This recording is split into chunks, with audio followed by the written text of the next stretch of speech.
And eventually, he finally responded when they took it all the way to court, and said, we'll subpoena this stuff. So then he responded, but he only responded, in a mediocre way. He sent 15 boxes, and there was maybe 100 or 200 classified documents in those 15 boxes. He sent that stuff and acted like that was it. But that wasn't it. There's a whole bunch of other stuff, right? So I don't want to go through all of that detail in terms of the timeline.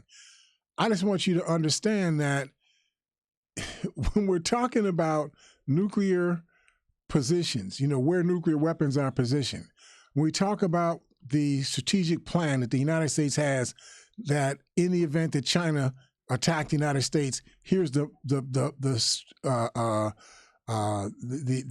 plan or the response that we would make, to that Chinese attack. Here's where the missiles would come from. Here are the ones that are nuclear. Here are the ones that are non-nuclear. Here's where our troops are deployed. Here's where our navies are deployed. If the same thing happened with the Russians or with the Iranians or whoever it is the United States got an issue with, I'm not saying that we should be at war with any of these people, but the plans that were laid out are secret. Obviously, they have to be secret. Yes. Why would you want Iran to know what the plan was on how you were going to do? The United States was going to defend itself against Iran. So these are critical documents. These nuclear plans, where the nuclear munitions are and whatnot. Critical stuff, yes, right? Yes, that doesn't. I'm not even sure the president has a reason to know all of that stuff. I mean, that's how serious that stuff is, right? When I was in the service, we had to keep an accountability of the weapons. We're over in Germany, and the weapons were at one point, but the nuclear weapons were moved for periodically, all the time, just to people that knew, and maybe only 3 people on Earth know where they moved them. Yeah. And 2 of those people are probably dead, right? It's because you don't want anybody to know where you put that stuff, right? Yeah, that's right. But Donald Trump compromised all of that, and he did it routinely. He's flailing around showing stuff to people. Yeah, I got these nuclear, stuff. I got this classified stuff, and so on. So for a political party that supposedly is half of the representation of the political structure of the United States, for that political party to behave in such a outlandish, irresponsible, in my view, a critical. And critical is not even the right word for it. It seems to me this would almost be. I'm not even going to say almost. I'm going to say outright.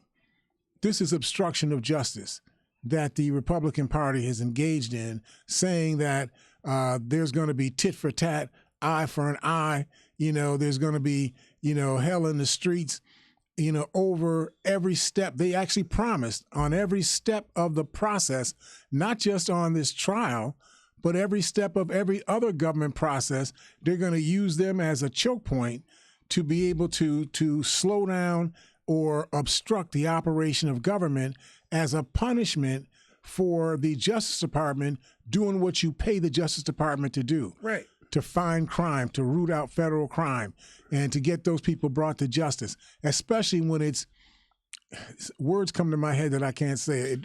It causes me to pause. Mr. Harris, about your president, your former president. Why can't they censor or stop right at that point the people that say it? Just like if someone says something negative about the president, because you don't have the authority to do that. Who would do it? Who would tell the Republican Party to shut up and be able to compel that to occur? Joe Biden can't do it. He's the president of the United States. He's the chief executive officer of the country. The Department of Justice for they can't do that.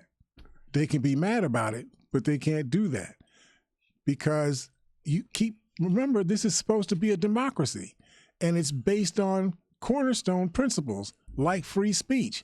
So since they have the right to run their mouths, even though they can run their mouths saying things that are despicable, they still have the right to run their mouths. So until they do something. Exactly. Okay, I got you. I got so you. if they run their mouth and they say something that creates a liability for somebody else, a danger for somebody else, you could prosecute somebody for that. But you can't, you could actually run your mouth and say, yeah, the president of the United States ought to get killed. Horrible thing for you to say. Somebody should beat you in your head for saying something like that. But you can't take them to court over it unless the person said, so I'm going to Norman Carter and I'm getting some of his old Army stuff and I'm going to use it to go and shoot the president of the United States. Now we got to get you before you get before you get the aim on. Right? We got to get you, right? So when I was preparing for today, 3 basic points came to my head. First, despite the lying that is going on right now, President Joe Biden did not indict Donald Trump. Let's be clear about that. A grand jury in Washington and a grand jury in Florida, they're the ones who indicted Donald Trump. In fact, I don't even think it's the Washington grand jury. They heard the case, but I think they sent the data to the grand jury that was called together in Florida. Remember, grand juries are citizens. They're that essentially are conscripted. They're drafted into, becoming, members of a grand jury for a particular case. And so a grand jury of citizens in Florida, they read through all of the data that was given to them from Washington, D.C., and they said, you got to be kidding. He did what?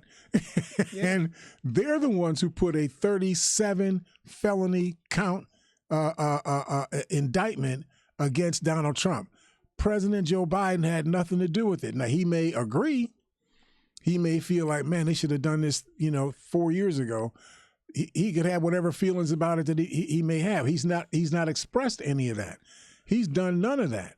He told his Justice Department under Merrick Garland, I don't want you coming to me, trying out with me, should we prosecute this or should we prosecute that?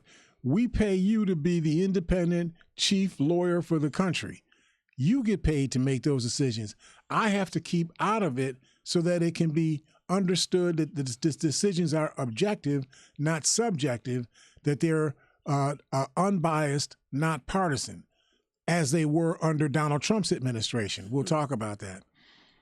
So I wanted to make that point. Second point was that it has been the Trump administration that has weaponized the Justice Department against Trump's chief and perceived enemies, not President Biden. You can't find a single instance where President Biden has used the artifacts of his office as the president of the United States to punish, or harangue or put a consequence on anybody at all, period. He even did a deal that undermined stuff that he had spent 2 years pulling together in terms of the Inflation Reduction Act and the infrastructure bill and all of these things, the child care tax credit expansion and so on, and undermined all of that stuff in order to get a debt ceiling approved by this Republican Congress. That's where he's been in all of this. If he was, you didn't see him using the tools of government. If this had been Lyndon Johnson, the vice president under John F. Kennedy, if it had been his time, the Republicans would have come to their office door and the door locks would have been changed. Because that's how Lyndon Johnson was. He would punish you personally. You go to your car and find your car wasn't where you thought it was and move someplace else, right? He was very aggressive in using the powers and the tools and the artifacts of government to push people in the direction he wanted to push them. Yeah. But Joe Biden isn't that guy. He doesn't play the game that way. He tries his best to work things out in a way where you get something and he gets something, right. That there's a give and take. Now, you notice the Republicans don't play like that. The Republicans are scorched earth people. They weren't always this way. When I was coming up, my father was a Republican. They didn't play that way. Jake Javits wasn't like that. Jack Kemp wasn't like that. This is an evolution in the Republican Party, but they are a scorched earth party. They want everything their way, and you get the highway or no way, or you get nothing. That's the way that they do it.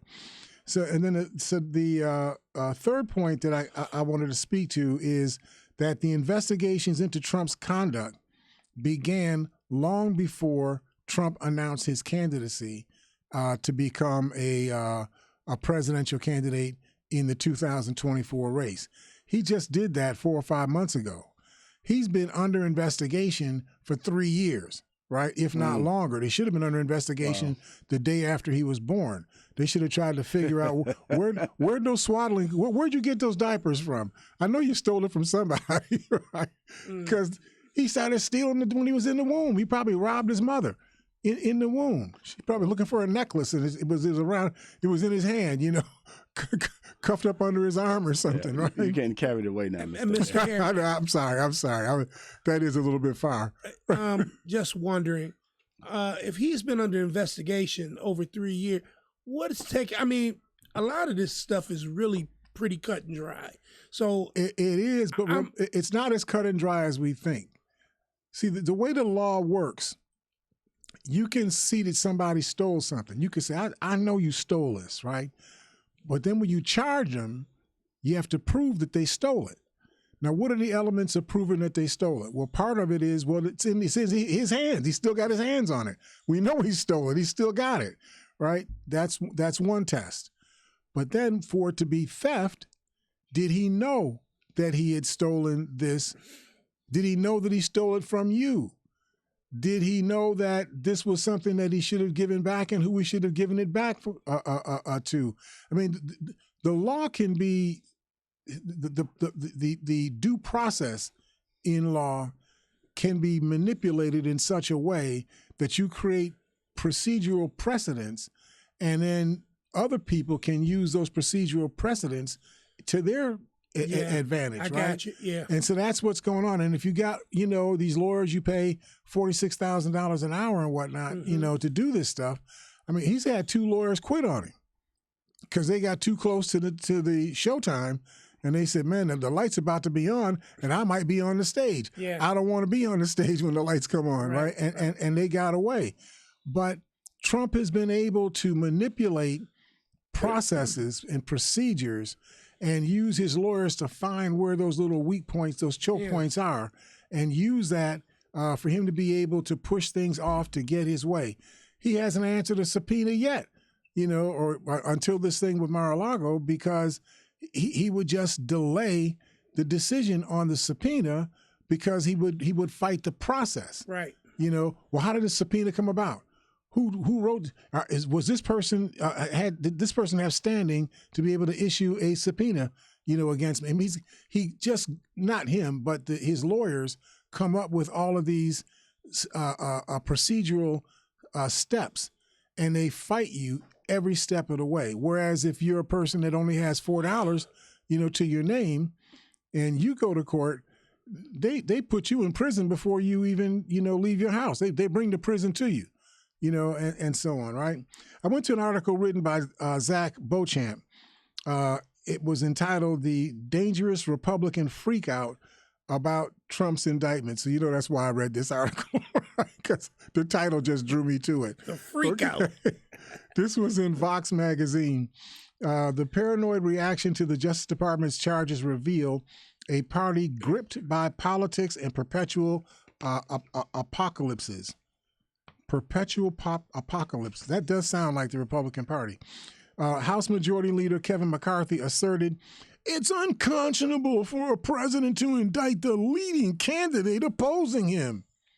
As I said before, Joe Biden did not indict Donald Trump. A grand jury in Florida indicted Donald Trump. The grand jury was not pulled together from political partisans, that work for the Democratic Party or work for Joe Biden. They were drawn from a pool of citizens like every other grand jury is drawn throughout any place in the United States. Now, of course, President Joe Biden, as I indicated, did not indict Donald Trump, nor did he even suggest to the special counsel, Jack Smith, that he should indict Donald Trump. McCarthy and his congressional and base his congressional allies and his base of American supporters are either innocently wrong. I just threw that in there because Norm likes for me to be fair and balanced. So they're either innocently wrong or they're deliberately lying. I think they're deliberately lying, okay, to pump up the backlash against a former president who has repeatedly dishonored his office. Tagging along is this paragon of false virtue. Ron DeSantis, who asserted the weaponization of federal law enforcement represents a moral threat to a free society. Mm. And he was immediately followed by Willie's former homeboy, you know, the one that had the water bottle when he was supposed to be doing the after the State of the Union address, you know, several years ago. He's got the water bottle trying to, you know, quench his thirst. He had all day to quench his thirst. He's in the middle of doing his post State of the Union address, and he had to stop and go get a plastic water bottle from someplace like a desk, someplace near him. So and he looked almost like somebody sneaking, you know, to get it, even though he was on camera. But that's your guy, Marco Rubio, who declared that there's no limit to what these people will do to protect their power and destroy those who threaten it, even if it means ripping our country apart. That's what Marco Rubio said. Now, Donald Trump stealing documents from the United States, military secrets from the United States, relationships between people that provide intelligence to the United States, plans for how the United States deploys its resources around the world. That's not threatening the United States. No. Having Trump prosecuted for stealing thousands of classified, not classified, presidential documents, of which anywhere from 300 to 500 were classified as secret or top secret. That's what threatens to tear the country apart. Right. Having somebody with this insidious, amoral or immoral spirit in charge of the United States, or the risk of having somebody like that, or people that like him. See, anybody that likes him, they need to be barred from running from office too. Okay. Mr. Hare, with all of the impropriety, and not to mention all of the allegations and different things that are going against Trump by the fact that he's indicted right now, number one, will he still be able to run for president? There is nothing in the rules that prevents him from being able to run or inhabit the office of the presidency if he's elected. He could be an elected president sitting in Sing Sing. I know. Thanks, Willie's telling me we got about 5 minutes to go. Well, I just want you to understand that point, that the way the rules are set up for the office of the presidency, if he is indicted, he can still run for office. That's why he's running right now. If he is elected, he can sit in the office even though he is convicted. If he was convicted, he could still occupy the office. It seems, I know it's counterproductive, but it's a double standard that we have so many men that are incarcerated right now that can't even vote. Right. So how in the heck could he, even if he was to become elected, how in the heck could he still maintain the office of president? You already said it. It's a double standard. You got one citizenship structure for people like Donald Trump, and you got a different citizen structure for people like you and me. Right. If you get caught with a broken crack in your license plate on the left rear license or left rear lens of your car, your backup light lens, if you have a little crack in there, you can be pulled over and then you could be shot 7 times by a person taking a marksman stance and just shoot you 7 times. Mr. Hare, this is an order of business that it should go to the House and be voted on. But I just, in my standpoint, no way should, if he's elected, that he should be able to retain or be president of the United States. I get that, but I'm telling you that the horse is out of the barn. The only way to put the horse back in the barn is not only to not elect this dude as president of the United States again, but every single one of the people that have been supportive of this creature as the president, past president of the United States, you should unelect every single one of them. Yes. As soon as their offices come up for a vote, you should put no. Just stamp no, no. Everybody should vote no. And get rid of these people because they are insidious. Do you know, as I watched the news this morning, I'm going back and forth. I go to a couple of channels and they're talking about Trump since he became indicted, that his more popular. His popularity points are rising. But remember, see this. I'm glad you said that because it speaks to how the media shades the truth in a way that inflames what they want. They want the contest. They want to see a contest between Ron DeSantis and Donald Trump, and then they want to see a contest between Donald Trump and Joe Biden, because that's going to keep a lot of eyes, on the media, a lot of watches. Yeah. The price of ads are going to go up, up, up. Profits are going to go up, up, up. That's what they want. But the reality is, when they talk about this popularity, they're not telling you, it's not that he's become more popular in the population as a whole. He's just become more popular amongst the people among whom he was already popular. Right. The Republicans have given their souls over, to the great replacement theory advocates, that population, Proud Boys and Wisconsin Wolverines and all of that ilk, Oath Keepers and so on. They've given themselves over to that ilk. That's the base that they're operating from, even though the people who are benefiting from the election of these people are the fat cats in the country, the people that got the biggest tax cuts, the people that got the lessening of regulations, the people that got laws passed that took away responsibilities that businesses previously had, and so on. Those are the things that those people have benefited.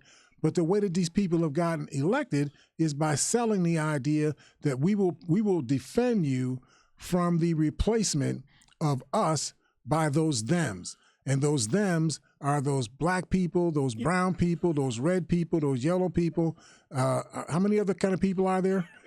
People of color. People of color. Yeah, the rainbow. Well, I don't know about that rainbow stuff. Or anybody other than being that white 1% male, person. Right? Yeah. Particularly a white male, yeah. Right?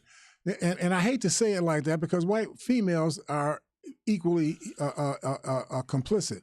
If you go back and you look at elections since 1964, white females have voted for the Republican candidate, I believe, every single year except the last one. I'm not certain. I have to go back and look this up. But we basically have had that as our MO. But listen, we got to take care of our sponsors because they pay for the program. So why don't we just take a quick break and talk to our sponsors. If you all stick with us, we will see you in a couple of minutes here at Living for the People at 91.3 FM WBNY. And before we go, I want to introduce my son, William. Oh, that's your son? Isaiah H. Yeah. Why was he hiding? He was hiding behind the computer over there. Yeah, so I want to introduce. Also, I want to give kudos to engineer Gregory Harvey and Armando, because we got this fancy new WBNY Open. Check it out.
This is L. Nathan here, your host. We're here with Norm McCarter, our in-studio audience of one, and with Willie H., who is our engineer. And I just want to, I've spoken already to the issue of that is being spoken by McCarthy and whatever this ilk is, people like him that are jumping up and down and making all these statements about Joe Biden indicting his competitor for the office of the presidency of the United States. That's just an out and out lie. Joe Biden did not indict Donald Trump. A grand jury in Florida indicted Donald Trump, period. Joe Biden had nothing to do with it. All right, so that's number one. On the issue of, how did I frame this? That the Trump administration, it's the Trump administration that has weaponized the Justice Department and other departments of government during the course of Donald Trump's administration. He felt that all of the departments of government all work for him personally, not work for the people. They work for him personally. And so whenever he wanted something done, he'd snap his fingers and expect you to go do it. If he didn't like somebody, he wanted you to do something to them, audit their tax records, find a way to, to get them charged with something that they maybe, if they did do it, they only barely did it. Give you an example. I took these from news reports. This was in the New York Post. Former President Donald Trump attempted to weaponize the Internal Revenue Service and repeatedly asked his former chief of staff, Kelly, John Kelly, to have the agency investigate his political opponents. In another report, this was in the New York Post again, Trump's White House chief of staff, John Kelly, told the New York Times that his one-time boss demanded him to get the IRS on former FBI Director James Comey and his deputy Andrew McCabe after those two men did the horrible crime of criticizing Donald Trump. They criticized Donald Trump. He's got to go to prison for that. Norm, you need to get your jumpsuit on too. You've criticized Donald Trump. Another article in The Guardian magazine, quote, Donald Trump never did much to hide his dangerous belief that the Justice Department and the Attorney's General office who helmed it, or the Attorneys General who helmed it, should serve as his own personal lawyers and follow his political orders regardless of norms and the law. In another article in The Guardian, former senior DOJ Department of Justice officials said the former president aggressively prodded his attorneys general to go after his enemies, protect his friends and his interests, and these moves succeeded with alarming results until Trump's last few months in office. So it wasn't just that Trump told people he wanted them to act on his behalf. He succeeded in getting them to act on his behalf against his perceived enemies. Mr. Hare, I'm thinking about what would happen if Mr. Trump was elected. Now, I'm really thinking that us, Democratic Party, the one thing that we don't do, and I don't think that we've done this since President Obama was elected, is come out together. I mean, everybody needs to come out. The vote is the most important thing that we have. And this vote, the way I'm looking at it, is probably one of the most important votes that I ain't gonna say in the history. The reality is you can never stop paying attention. I mean, it's so important. Just because you didn't elect Republicans as in high numbers in 2022 doesn't mean you can take your foot off the gas and go to the beach. You still gotta be paying attention. Bring your election material to the beach. Read it while you're on the beach. You can never not be on point because they are always on point. They're always and they're always together. Right. And that's the one thing that kind of it's got me miffed. How come we're not together? We have so many, and I'm not saying people that should vote Democratic, but traditionally it would seem like a black family man or a black family, and a lot of them are voting Republican. Well, and I'm not understanding. I'm just not. Well, here's one of the things, Norm, is that you got to remember, the conservative Republican Party, they all of that privileged group, where the Democratic is a rainbow of different people, black, white, everybody. And then some of those that's in the Democratic kind of sometimes side with the Republicans. So is it an issue of money? Is it? I think it's an issue of family. All of those things are issues, but keep in mind what we've said many times. You become what you hear, and how you affect what you hear is with money. Yeah. With money, you can buy commercials, and the commercials can give people a context or a construct of reality that may be wrong, but if it's what you're hearing all the time, you begin to think that it's right. The media is just super Here's strong. what's happening now. What Donald Trump has done, if he had just done one of the things, of the 37 things he's been convicted of, or he's being indicted for, and there's probably 15,000 other things he could have been indicted for. Correct. That they just said we can't spend all our eternity on trying this guy, so they boiled it down to these 37 counts. But the reality is, the longer this thing goes on, the more trivial the behavior becomes in the minds of those people who are already in Trump's camp. So they're saying to themselves, well, you all were talking about this 3 years ago that he was doing this stuff. You didn't do anything about it then. Nothing happened. The world is still the world. The stock market's still the stock market. My ATM still has money in it. So to them, this becomes less and less important. Less and less critical. Right. Less and less sensational. Yeah. And so as it becomes less and less, then when Donald Trump runs his mouth about I'm being, victimized by a witch hunt, and they're doing these terrible things to me for something they would never do anything to anybody about, people believe it. Right. Even though Hillary Clinton probably spent $4 or $5 million defending herself from these Benghazi, hearings and about this stuff about the so-called 33,000 emails that got lost. Trump is lying. The 33,000 emails were not lost. They did erase emails on her computer that were personal, birthday cards and, wedding stuff, stuff to her grandkids. They erased that stuff off of her computer because people made such a stink about it. They hired people, you got crafty people to do this computer stuff, right? Oh, yeah. They hired people who were able to recreate the data that had been erased off of her server. So the data was not lost. When they talked about this extra stuff that was found on Anthony Weiner's, the little pervert, I can say that now. He was convicted. They got him. So I can say it now, Yes, right? sir. So the pervert, right? I mean, you got to be perverted when you're showing your body parts, to people, on the internet. What's wrong with you, right? But whatever the case, they found these 33,000 or whatever number of emails on his computer, right?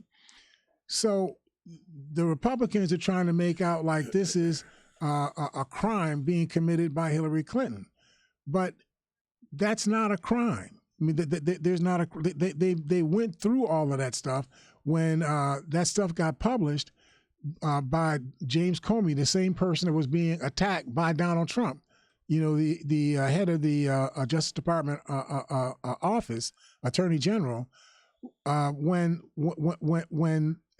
these 33,000 extra emails were found, that was about 11 or 12 days before the election in 2016. It turns out 2 days before the election, Comey comes out and says, oh, my bad. We already had all of those emails and we already went through all of that stuff. There was nothing that we didn't find anything. We looked at it before and we didn't find anything new in looking at it right now. But by that point, they had 9 or 10 days of all day. Hillary Clinton just discovered 33,000 emails she had hidden. And then Trump keeps repeating that today when that's just not true.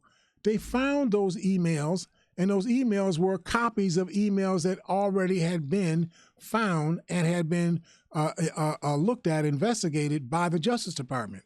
So Donald Trump is lying when he's saying that. Kevin McCarthy is lying when he's saying that. But my problem with that is the media who allowed Kevin McCarthy and Donald Trump and Jim Jordan and whoever to state these out and out lies, they don't tell you, now Jim Jordan said that again, but that's not true. Here's why it's not true. This is when it was proven that it was not true. They don't do that to give it context. Do they fact check everything that comes out, especially when it's something regarding future outcomes of things? Well, they don't necessarily fact check while the program is being aired. Oh no, not that. I'm just saying afterwards. But once you found the information, I mean, what I'm talking about is this was found out 7 years ago that this did not, whatever, this is 2023, this was found in 2016, found to not be true. So that's 4 years, that's 7 years, right? Yeah. So 6 or 7 years, they found this stuff not to be true. You as the media know that it was found not to be true. Jordan and Trump and McCarthy and these other people are repeating stuff from 5, 6, 7 years ago that has already been proven not to be true. The media knows that it's been proven not to be true, but they allow these people to keep saying this stuff without telling you that so-and-so said this, but it's not true. This was proven not to be true such and such a date. So for me, what I was trying to say is all this time the media has, it should be something that it should come right out. There should be a disclaimer. Exactly. Right after this kind of stuff is said, and then it should be underneath what they're saying. This has already been proven, or say, because this is the kind of stuff that changes elections. Exactly. So you become what you hear. Yeah. So exactly. if you got a lot of money, you just keep saying the lie over and over and over and over again.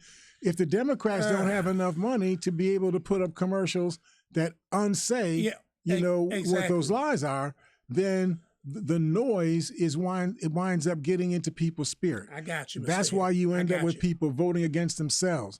How in the world can you get a woman who's got a 3-year-old child and a 6-year-old child who needs to work, right, but she doesn't have the kind of skills where she can make, $4,000 a week? Yeah. She only makes about $1,500 a week or $500 a week.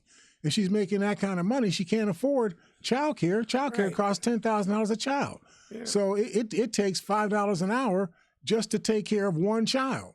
If she's got 2 children, she's got to have $10 an hour of her income go to just those 2 kids. So if she's not making $15 to $20, $25 an hour, she can't make a stand. She can't make the numbers add up, for her life and whatnot, right? So why would she vote for people like Donald Trump and Kevin McCarthy who want to kill, the child care tax credit expansion and the subsidizing child care that's been attempted in this country? All of the things that represent her, things that'll be coming to her, it just seems like maybe that particular woman is not, I don't know, well versed, or why would you not reading and not understanding what they read, because they're hearing what these people with money say.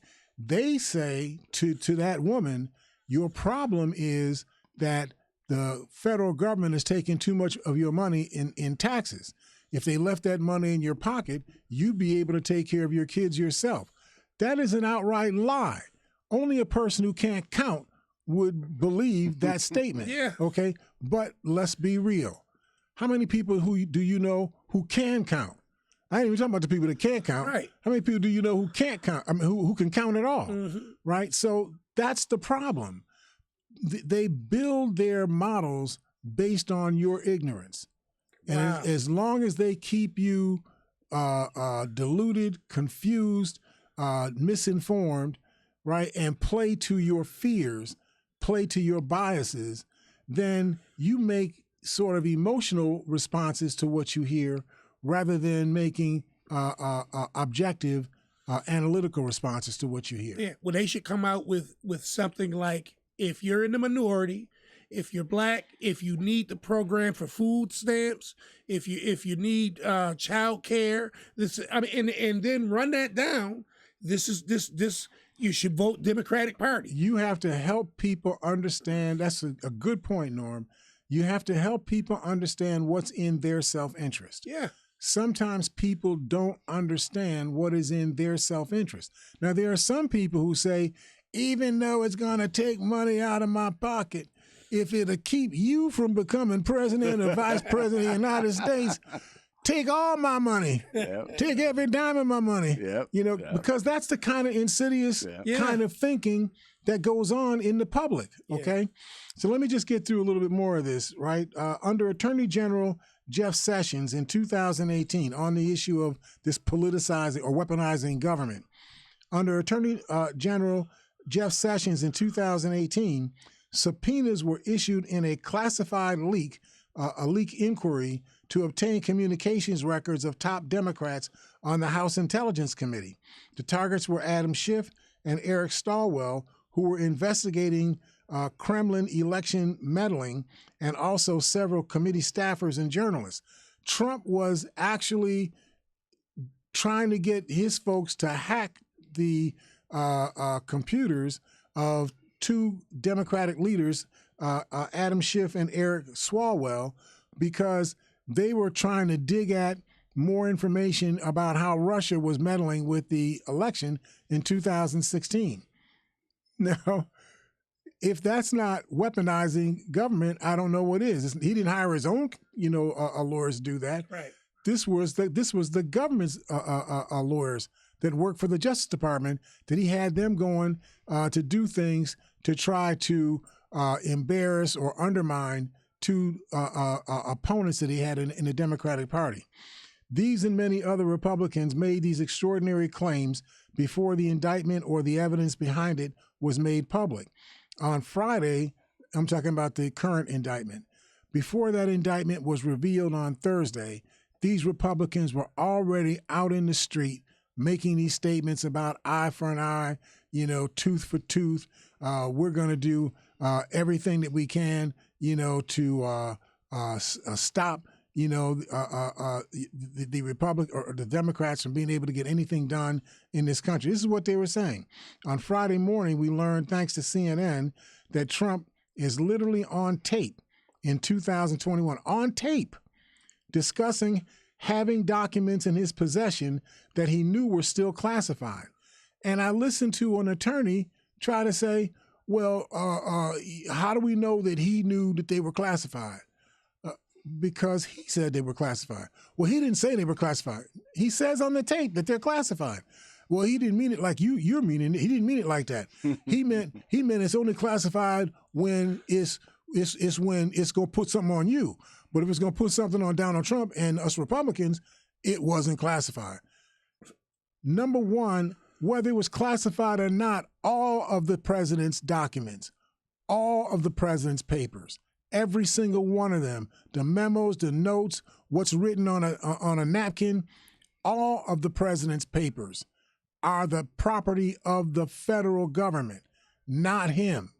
There is a rule that allows him to be able to review those papers. He has a 2-year look. He can review those papers, but he can't take the papers home. He has to go to a secure office set up by the National Archives and Records Administration where it's protected. There's no cameras, there's no bugs, and all of that stuff. And you have an opportunity for you to be able to go there, review the records. And if there's stuff that you want to take, you have to go to the National Archives and Records Administration, and they will go to whoever they got to go to see whether it's okay for you to take this information physically out of the secure location. Donald Trump knows this. He was the president of the United States. They train you on this. So you can't say he didn't know, right? And he said out of his own mouth that he knew these things, right? So that's just really important. The tape may or may not prove dispositive in a court of law, but it's certainly there's certainly room for good faith disagreement on the strength of the case against Donald Trump. but the tape is at least very strong evidence that these charges are not some kind of Biden mandated witch hunt, but instead the case is based on very serious allegations of wrongdoing. And that's just being as polite as you possibly can. You've seen all of the stuff that's already come to the surface. It's obvious this man is guilty of all of these things they're talking about. Yet top Republicans, including Trump's leading rivals for the 2024 election, are lining up behind Trump's conspiracy theory that special counsel Jack Smith is leading Joe Biden's, undermining of Donald Trump. This is being characterized as the Republicans' paranoid reaction to Trump's indictment. I believe, however, that this is simply the Republicans' cynical tactic to undermine the detailed, extremely well-evidenced case leading to Trump's indictment. That's just it. In fact, if Trump was not indicted, you should indict the Attorney General. You should indict the special prosecutor, because you can't have this much information on commission of crime and then not respond to it with a formal indictment and let it go through, a grand jury process, and let a jury decide, right? Because the documentation is so severe. I believe the Republicans, especially their national leadership, are aligned with well-financed people who have found a route by which to exert power over the very functioning of government, and they are not hesitant to use that power to sustain the power and control that they have attained. You've seen this. Everywhere there is a choke point, a point where you have to get a majority of Republicans to agree to be able to move something from point A to point B. Republicans find that choke point and they come to it like bees coming to honey. And once they find it, they're going to, and I only got about 5 minutes, once they find it, they're going to use that choke point to try to force you to accept their terms in order for you to be able to go forward. They will shut down government. They will shut down the United States if that's what it takes for them to get their way. Wow. Well, they tried to. Anyway. They're going to do it again. Over the past several years, the political right has been captured by a worldview that sees the entirety of mainstream society arrayed against it. They think that there's something called America's woke power elite. I hate that word came up. And let's blame Willie because he's in the media, and they probably start coining that word woke, and now it's infecting everything all over. Woke has nothing to do with what Ron DeSantis and these people are talking about. Woke just means that you're aware that there are things in the law, in the administration of various county, state, city, federal offices that show that there's a bias, where they're biased for wealthy people and against poor people. They're biased against people of color, et cetera, right? That's what woke is about. It has nothing to do with critical race theory. That's a completely different issue altogether. And none of those things have anything to do with just teaching African history. African history is no different than teaching Chinese history or Puerto Rican history or Vietnamese history. It's just a history of a particular people, period. That's all it is. Anybody who says different is out and out lying to you. You can go look at the text materials for teaching Chinese history, African history, et cetera. You'll see they all have the same basic structure. They go through a historical continuum. They document what they're talking about. They help you visit with different points where civilizations change from one form to another. That's what they do. That's what history is. This appears to me to be a muddled, before I say that, according to this thinking, America's woke power elite, including ostensibly neutral institutions of governance like the Justice Department, is determined to stamp out the conservative way of life. That's what the Republicans are claiming, that we're trying to stamp out the conservative way of life. And you're either with us or you're against us. And attempting to send Donald Trump to jail, whatever the reason, puts you on the wrong side of history, as far as they're concerned. This appears to me to be a muddled representation of the fundamental Great Replacement theory paradigm that Republicans have been using to convince a certain body of Americans that it's us against them. And that's what they've been doing. Yep. And just as you were saying, Norm, if the us is these Republicans and right-wing, Nazi-type people, if that's the us's, and the them is you, then we're in trouble because the us's are united. Yeah. Yep. They show up all the time. Yeah. They show up when they're not showing up. They're still showing up. But you only come, well, is Whitney Houston coming? You know, I mean, you got conditions. You know, if you don't meet these conditions to entertain you, you know, you busy doing something else. My right? love is your love. Exactly. So such once fringe thinking now dominates the Republican Party at the highest levels. Whether people like McCarthy and DeSantis actually believe it is immaterial.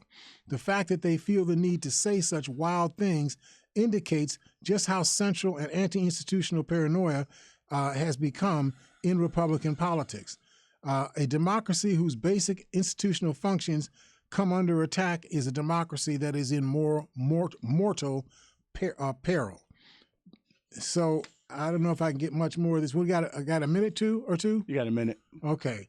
Study after study has found that Trump voters in the GOP primary and electorate are motivated by a concern that the United States is becoming literally unrecognizable, populated by people who look different and think differently than they do. They argue these changes were transforming the government in ways that handed more and more control over American government to the left. And he refers to the left as a bipartisan junta, a kind of soft coup against ordinary Americans backstopped by democratic change. Because ordinary Americans aren't these minority people that keep showing up, you know, at the polling places. They're not ordinary Americans. So they're defending America from being lost. I'm sorry. I shouldn't say it. The implication that liberty is a Republican value is insidious. Republicans behave as if they're on the side of liberty, even though they're the ones suppressing votes. They're the ones taking away women's rights to be able to govern their own body. They're the ones who are canceling coursework. You know, they're the ones that are banning books, but they claim that they're the godfathers of liberty. They're the absolute opposite of liberty. But thank you, guys. There's a lot more that we can be talking about. I had a lot more I want to talk about today. Sometimes I just get too carried away with responding to the issues of the day. But hopefully we're making some kind of sense. We look forward to talking to you all on Wednesday here at Living for the People at 91.3 FM.